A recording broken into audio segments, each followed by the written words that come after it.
Y'all remember this clown? ChefWay?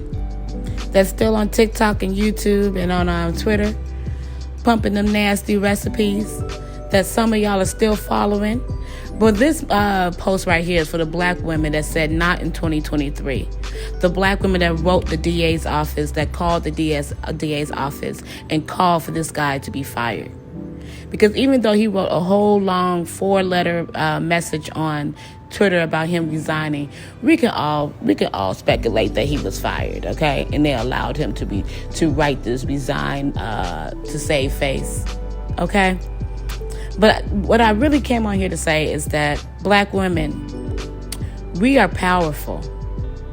I don't care what nobody's telling y'all, we are powerful. Look how he was able to get this man up out of there, okay? And I hope they reopen those cases that he may have been supervising on, or he was on over, or whatever is the correct word for it, okay? I hope if they had to deal with a black woman, I really hope they reopen it, okay? Now, a lot of people wasn't feeling his four-page letter to the public, his apology, because in the apology, all he did was blame it on him being an alcoholic. But I ain't never heard of alcoholism causing you to be a colorist. And I want to know in any of those AA meetings, when did they address his colorism?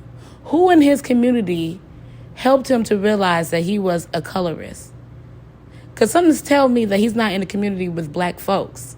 And I'm not just talking about his wife. I mean, that is a big clue that he's probably hiding in a different community, living it up in a different community like they usually do instead of building up their own.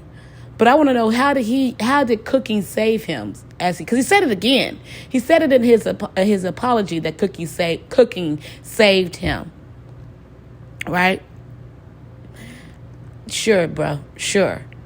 But yeah, but what really blew me, and it's coming up, is other women that were jumping on the post to say that how great of a man he was.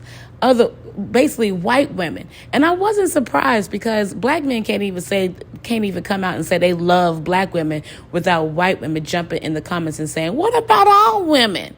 But here's a woman right here. Who cares if you've known Raymond?